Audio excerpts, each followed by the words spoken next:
Hey guys, Sublord here, back again with another action figure review of the most rankin' bassiest of characters from the Thundercats Ultimates line. That's going to be none other than the man, the myth, the legend, your mother's scaly handbag himself, maybe grandmother's, good old Slithe, brought to us by the fine folks over at Super7 and my good buddy Evil Villain. Click the link in the description below. Give him a follow over on ye old Instagram. While you're at it, let him know Overlord sent ya. That said, I mentioned in the Chitara video that I got one other figure in my trade with Evil Villain for the Triptychon I sent him. This was that other figure. I had to twist his arm a bit, but I got him. Because, man oh man, do they want a lot of money for this figure on eBay. Like over $100. So, yeah, homie wasn't paying that. So, you know, when in doubt, pester your friends for shit. So, with that being said, once again, shout out to him. This is one of my favorite figures from this line. And I completely understand why a lot of people put him on their top 10s of, was it 2021? 22? Somewhere around there. But why don't we cut right to the chase and get into the meat and taters of this review and take a look-see at all Slithe has to offer in terms of accessories, starting off with a pair of grip hands. Wrong hinges. Would have been nice if we got some fists and grip hands with this guy, but we only got the grips, and they don't have the right hinges. It is what it is. You also have this neutral head, which I did pop on for a second, but I think I'm going to leave this kind of disgruntled head on him. I like the more expressive heads with these figures. We also have a couple of cartoon-style weapons, cartoon-style axe, and mace. This thing looks like it can do some damage, too. You can give these to your Mythic Legions if you wanted to, I guess. They're small enough, big enough, whatever. Enough. But on top of that, we also get his LJN-inspired weapon, which I think is the thing I'm going to use with him. Because the Jackalman figure, which I have the Mattel one currently, I ordered the Super7 one, but I don't physically have it yet. I keep him with just his club, because that's all the vintage one had. You know, he came with an axe and guns and whatever, but I like the LJN weapons. I'm probably going to do the same with the Vulture Man, who, again, is actually on his way. But, yeah, man, I dig this figure. This figure is pretty sick. He is a meatball chungus and a half.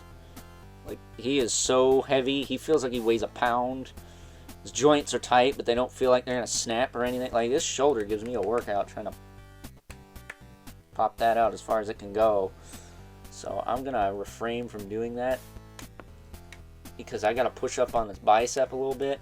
I've loosened this up a little bit since I gotten it, but it's still really freaking tight, and I don't think soap's going to cut it because I don't think I can get in there. This arm, however, moves just fine. All the way around. Move up. Okay, the scale gets in the way, but like I said, this thing gives me a workout. But he does have the disc hinge shoulders. They're just tight as balls. His head is on a double ball peg that actually gets pretty good range for being a figure built like this. He can look down, he can look up. He can tilt side to side, he can rotate. So you can be all, wise guy, eh? He's got a hinge and swivel in the elbow, which gives you about 90 degrees. About 90. Of course, it rotates. He's got a swivel hinge wrist. He's got these gnarly looking claws. That's all fine and dandy. And then as far as his waist goes, he's got ball joint, actually, but it's mostly a cut. Does rotate, and it does lean a bit, but not a ton. Just a little bit. He's got the full-blown Super7 hips, though, so you can rotate back and forth, kick out, back down. He's got a thigh cut in there as well. And then he does have a single-jointed knee with a swivel at the knee, which is what you want with a character like this. Even though he's got a thigh swivel, that is helpful. And then he does also have a hinge in the foot with a rocker. Yeah, he's got peg holes at the bottom of the feet, but he's a big chungus. I don't think he needs a stand. He does have his tail. His tail just rotates. That kind of sucks. I wish his tail was a little more articulated. But I get why it's not. Because it's Super 7. They're not going to do that. But if I'm being nice, it's because he's already got enough going on. He doesn't really need a crazy articulated tail. But it would have been nice to get it more flush against him. Because it does stick out quite a bit. It's like, where on earth am I going to put this guy? Like, he is so freaking huge. Like, front to back. It's not even funny. And not for nothing.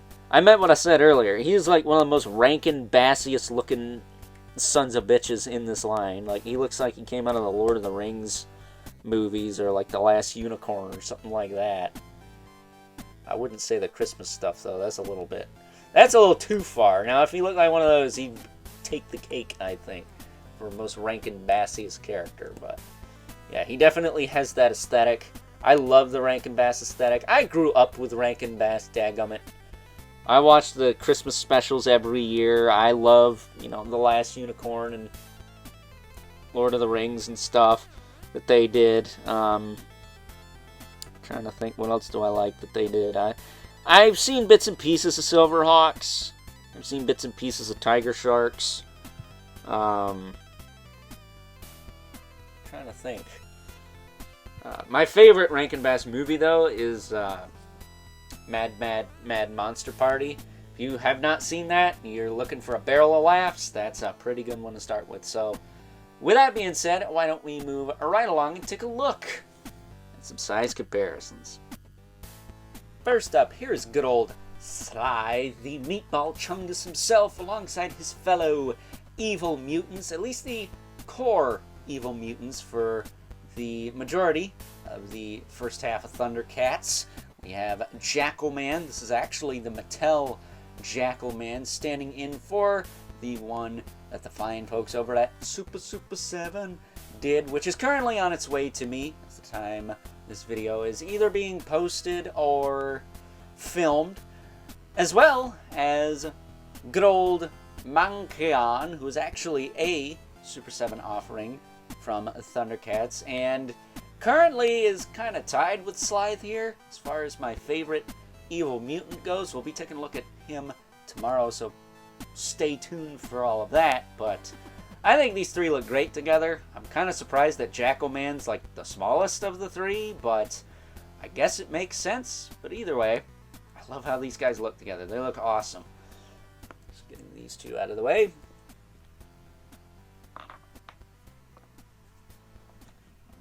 Bringing in our two regulars, the Mythic Legion's Brother Mandibilith. And the infamous 11 Spawn, who, as usual, towers over everyone because Slithe is a hunchback. But he's got quite a bit of size to him for being a hunchback. So there is that, I guess. So with that being said, it's time now that we wrap things up with some final thoughts.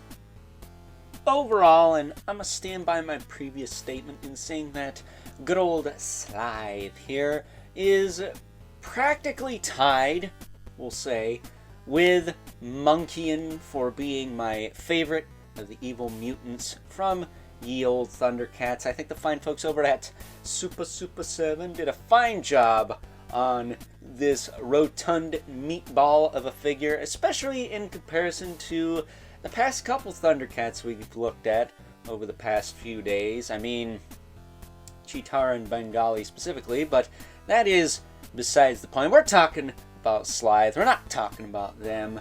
Bad memories are behind us now, and we have Slithe to thank for that. So, with that being said, I hope you guys enjoyed this review. Until next time, I'll catch you guys later.